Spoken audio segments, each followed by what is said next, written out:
Protect your peace. Maybe the most important three words that I've heard other than Madison telling me I love you.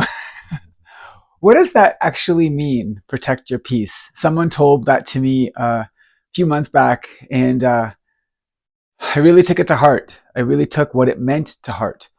Because happiness isn't found until you have peace.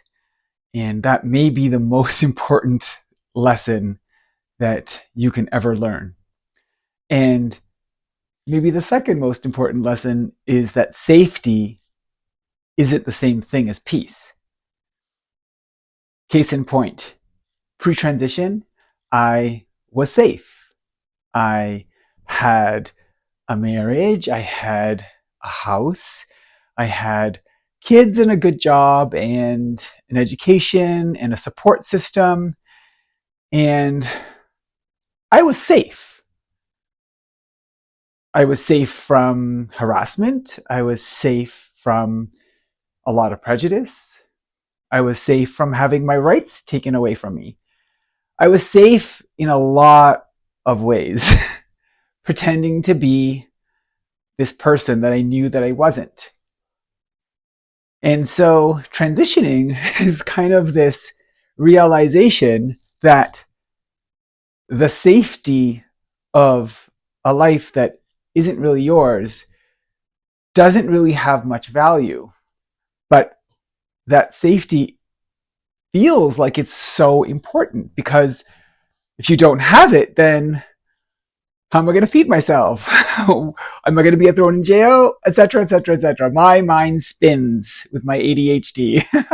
um, and so I think to myself, well, safety and peace aren't the same thing. So I gave up what I believed to be a safe place because I knew inherently it wasn't authentic.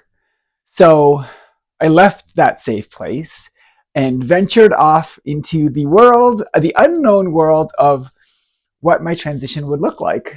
And that was rather terrifying, of course, because I was blowing up my life, taking away all of the safety that I had kind of surrounded myself with. But what was I looking for? I wasn't looking for safety again. Of course, that's important as well.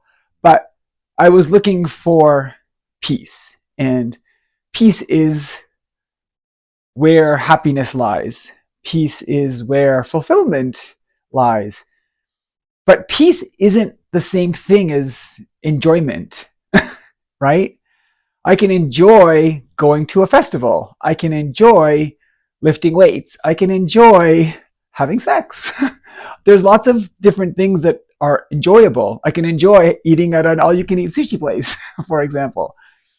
But those moments are fleeting. As soon as the experience or the meal is done, the happiness or the enjoyment is kind of done. So in that way, if it's all you're chasing is enjoyment, you're going from blip of enjoyment to nothing, blip of enjoyment to nothing.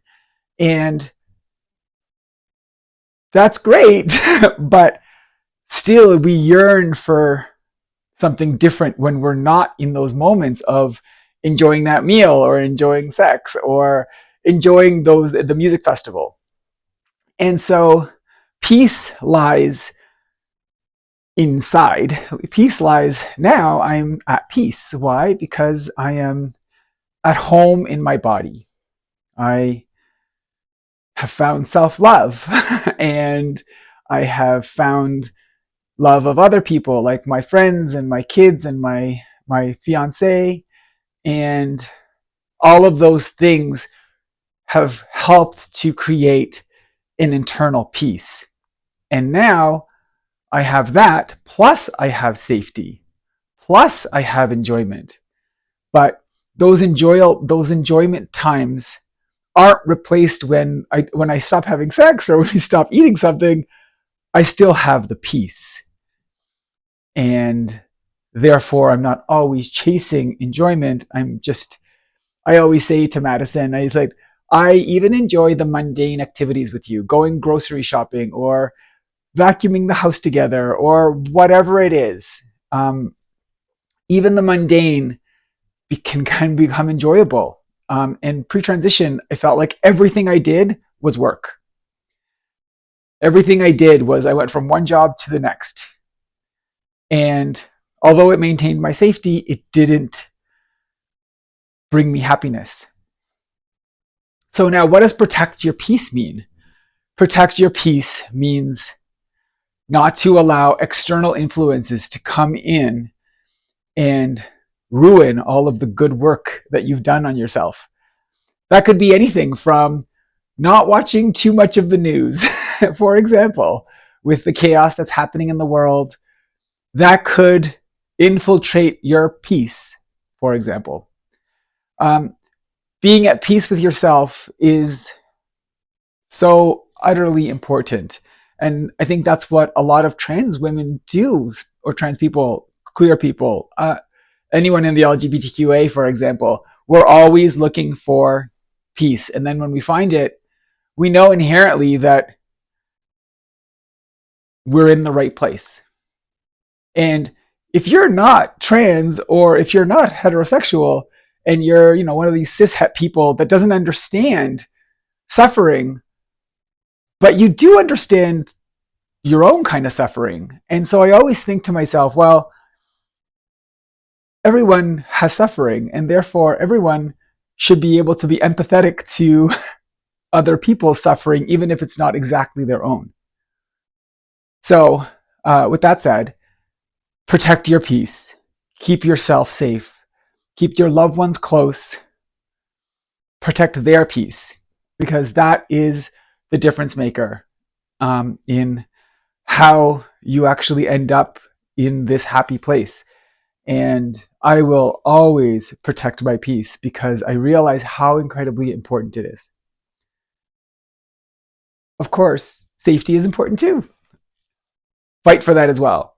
Fight for the safety of others. Fight for the peace of others. That may be the thing that I'm doing now most of the time, because I'm already in that peaceful place. I'm already in that safe, loving place. And so I want to spend my time helping others find their peace. If you need help with yours and you're looking for that place, reach out, let me know. Click the link in my bio and hopefully I'll help you. Okay, bye everybody.